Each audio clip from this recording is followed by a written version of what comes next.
They tell me that I'm never. Halo semua, salam sejahtera Malaysia, tuan-tuan dan puan-puan. Hari ini ada satu isu hangat yang pasti membuat telinga penyokong-penyokong PN, terutamanya PAS dan Bersatu, pasti panas telinga mendengarkan ini. Satu keputusan ataupun satu pendedahan daripada veteran UMNO berkaitan dengan kerjasama PAS dan Bersatu di dalam Perikatan Nasional. Sebelum ini terdapat kabar angin, kononnya PAS dan Bersatu tidak sehaluan. Namun perkara ini dinafikan dan dipatahkan. Dikatakan PAS dan Bersatu tidak ada masalah. Namun saudara-saudara, melalui satu pendedahan daripada Malaysia kini, cukuplah PAS jadi kuli batak Bersatu, kata veteran UMNO. Veteran UMNO mendakwa bahawa Bersatu tidak mampu bertanding atas kekuatan sendiri, tetapi terpaksa menumpang kekuatan sekutunya PAS. Dalam satu kenyataan, setiausaha veteran UMNO, Mustafa Yaakob, atas sebab itu, dalam pilihan raya kecil PRK Nenggiri pada 17 Ogos, Bersatu terpaksa menggunakan logo PAS. Bersatu tidak berani menggunakan logonya atau logo PN di Nenggiri kerana mereka tahu penyokong PAS tidak akan mengundi calon Bersatu. Tapi dengan menggunakan logo PAS, maka Bersatu boleh bermain silap mata dengan pengundi PAS, katanya. Pada 21 Julai, Naib Presiden Bersatu, Muhammad Radzi, memberi alasan Perikatan Nasional menggunakan logo PAS untuk mengekalkan strategi yang digunakan pada PRU lalu. Mengulas lanjut, Mustafa mendakwa perkara sama berlaku semasa PRU ke-15 apabila Bersatu memenangi beberapa kerusi di Kelantan dengan sokongan PAS. Tuan-tuan, kalau benarlah PAS ini hanya jadi kuli batak terhadap Bersatu di dalam Perikatan Nasional, adakah Hadi Awang akan terus mendiamkan diri? Ataupun perkara ini lama-kelamaan akan disedari oleh penyokong-penyokong PAS ataupun kepimpinan PAS sendiri, lalu mereka menyesal dan keluar daripada PN? Nah, itu mungkin boleh jadi juga. Adakah ini bermulanya kejatuhan kepada PN sekiranya PAS dan Bersatu akan bercerai?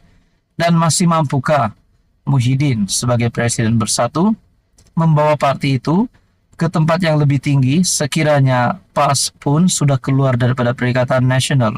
Sedangkan baru-baru ini 6 wakil rakyat daripada Bersatu pun sudah berpaling tada. Jadi saudara-saudara, berkaitan dengan artikel ini, menurut veteran UMNO, cukuplah PAS jadi kuli batak Bersatu, kata veteran UMNO. Jadi saudara-saudara, apa komen Anda berkaitan dengan isu ini? Ini pasti satu kejutan untuk pemimpin-pemimpin Bersatu, terutamanya Presiden Bersatu sendiri, Tan Sri Muhyiddin Yassin. Apa komen Anda? Sekian saja, teruskan bersama di dalam channel ini. Halo semua, salam sejahtera Malaysia. Tuan-tuan dan puan-puan, ada satu persoalan yang menjadi perdebatan ramai orang, juga menjadi pertanyaan ramai orang, terutamanya penyokong-penyokong PH dan PN. Kalau Anwar jatuh, siapa yang sepatutnya jadi Perdana Menteri seterusnya? Baru-baru ini pun saya ada buat tinjauan. Saya ada memberikan beberapa pilihan undian, yaitu Rafizi, Hamzah, Muhyiddin, dan juga Zahid. Namun itu hanya 4 pilihan yang saya sediakan. Sebenarnya ramai lagi calon yang boleh menjadi Perdana Menteri, asalkan ataupun syaratnya itu adalah pilihan rakyat. Contohnya, Ismail Sabri pun boleh jadi Perdana Menteri, mungkin Saifuddin Nasution, mungkin Nurul Izzah, ataupun Dr. Wan Aziza, ataupun mungkin juga Tokmat. Kalau bahagian Perikatan Nasional pula, ada yang kata Muhyiddin pun boleh jadi PM, Hadi Awang pun boleh jadi PM, Azmin Ali pun boleh jadi PM. Jadi sebenarnya ramai calon. Kenapa saya kata ramai calon? Sudah pasti penyokong PN mahu Muhyiddin ataupun beberapa nama besar di dalam PN untuk jadi Perdana Menteri. Begitulah juga bagi penyokong PH. Namun satu tulisan daripada Syahabuddin pada 19 Julai. Kalau Anwar dijatuhkan, tak semestinya Muhyiddin naik jadi Perdana Menteri. Adakah di sini harapan untuk Muhyiddin jadi Perdana Menteri sudah tidak ada?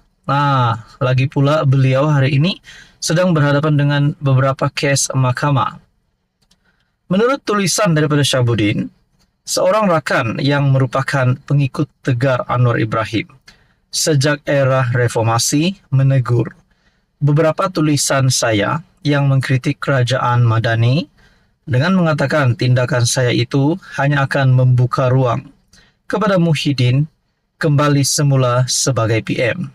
Katanya, jika Presiden Bersatu itu kembali sebagai PM, episod kegagalan selama 17 bulan sebelum ini akan berulang kembali. Wow, mungkinkah ini juga salah satu penyebab supaya Muhyiddin Yassin tidak jadi Perdana Menteri lagi? Mungkin bagi yang tidak meminati Muhyiddin, sudah pasti mereka tak nak Muhyiddin jadi PM. Tapi bagi mereka yang meminati pimpinan Muhyiddin, sudah tentulah mereka mahu Muhyiddin sekali lagi jadi PM. Di dalam tulisan ini, adakah itu yang kita mahu? Tanyanya kepada saya. Sambil menyebut Anwar adalah PM terbaik ketika ini, rakan saya itu juga secara terbuka mengatakan rakyat Malaysia harus mengekalkan Presiden PKR itu menerajui Putrajaya bagi tempoh 10 tahun atau selama 2 penggal. Saya hanya senyum mendengar keinginannya agar Anwar menjadi PM selama 10 tahun. Dalam hati saya berbisik, jangankan 10 tahun, nak habiskan penggal atau nak menang PRU akan datang pun rasanya Anwar sedar masih lagi tak cukup nafas mendepaninya. Dalam sejumlah komen dalam beberapa tulisan saya kebelakangan ini, ramai juga yang mengomen dengan maksud yang sama. Menurut mereka, adakah kita mahu Muhyiddin kembali sebagai PM? Keyakinan saya begini, baik sama ada Anwar dijatuhkan di pertengahan penggal atau akan ditumbangkan dalam PRU 16, Muhyiddin bukanlah pilihan pertama untuk diangkat semula sebagai PM. Beliau hanya antara pilihan, tetapi bukan pilihan utama. Dengan Muhyiddin masih ada kes mahkamah yang perlu diselesaikan, bahkan ketika PRU 16 nanti mungkin sudah dijatuhi hukuman. Harus diakui, laluannya adalah sukar untuk menjejaki langkah Tun Mahathir menjadi PM sebanyak 2 kali. Di blok pembangkang, laluan untuk Hamzah yang kini Ketua Pembangkang atau Ahmad Samsuri daripada PAS dirasakan lebih terbuka.